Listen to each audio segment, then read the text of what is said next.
Hello and welcome back to Goomaddy's Coins and Banknotes, and in today's video we have a 1914 1 shilling coin. So the first Australian shilling that was issued is 1910, and obviously 1914 was the start of the First World War, but the mintage of these is quite high. There were 3.3 million of them minted, and you're probably thinking, oh, that's not that many people. But the population of Australia around that time is about 4 million. So it's enough to satisfy the need for currency in circulation. Probably not enough to replace the UK coins. Up to this period, it's probably about 10 million Australian coins. Actually, 3, 4, 5, 6, 7, 8. Yeah, about 9 million, should I say. That wouldn't have been enough to supplement or remove all the UK shillings in circulation. So I've read that it would have taken 20 years to remove all the British coinage. Okay, so we have the the Blakemore reverse, which is this side. He has the first coat of arms of Australia, as Advanced Australia in the reef, the date 1914, and 1 shilling.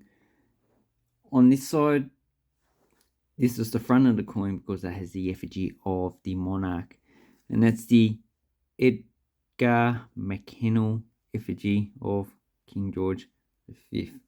It's a different one they used in the United Kingdom. The United Kingdom didn't have a crown. So a lot of people say, oh, the monarch doesn't have a crown. It mustn't be a legal tender. It doesn't matter. A lot of the times the monarchs don't have crowns. They can have a crown. They can't have a crown. That's their preference. A lot of the times, like Charles III, he decided not to have a crown on his head. So that's up to him. Okay, this is a 5.65 grams, 23.5 millimeter, 92.5% silver coin. So 92.5% silver makes it a silver sterling, which is different than the coins that they issued in mainly in Europe, and it's 7.5% copper. So this coin was minted in London, Australia. You minted their coins in the United Kingdom to 1916. From 1916, the shilling was minted in Melbourne, and then sometimes they minted them in Sydney and Perth. But the Sydney Mint pretty much didn't produce that many coins. So what would you be paying for one of these?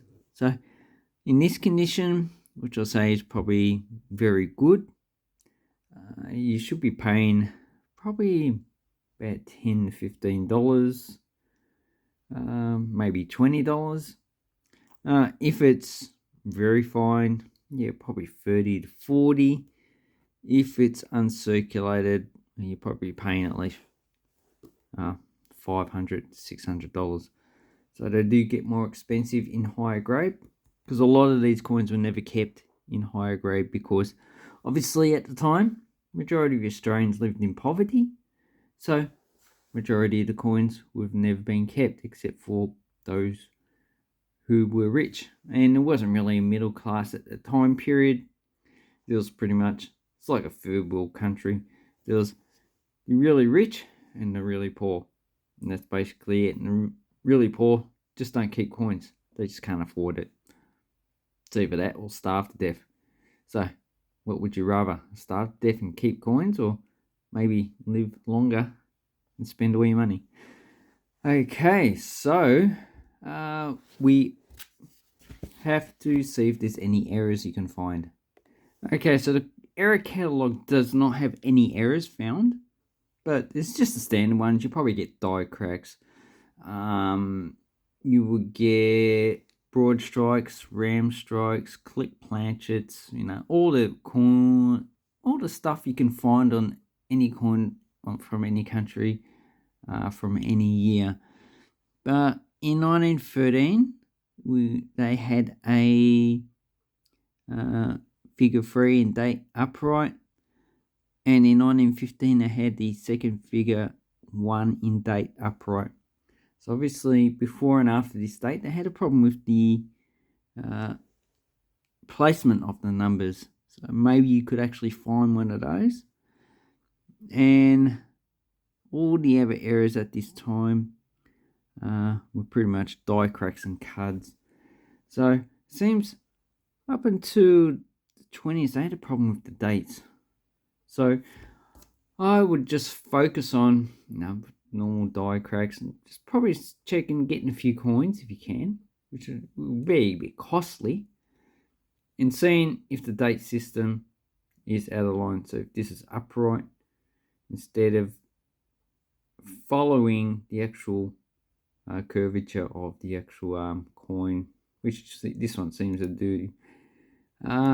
This one looks like it's got a little bit of a lamination flaw there, not really much to worry about. And apart from that, I don't see any other problems with the coin. Obviously, if there's a light die crack, it's probably been damaged from any circulation. But apart from that, I don't see anything problem with this coin. It's just the average normal circulation type coin in very good condition. Anyway, I'd like to say thank you very much. I hope this helps you with your coin collecting, and have an awesome coin and banknote collecting time. Thank you and goodbye.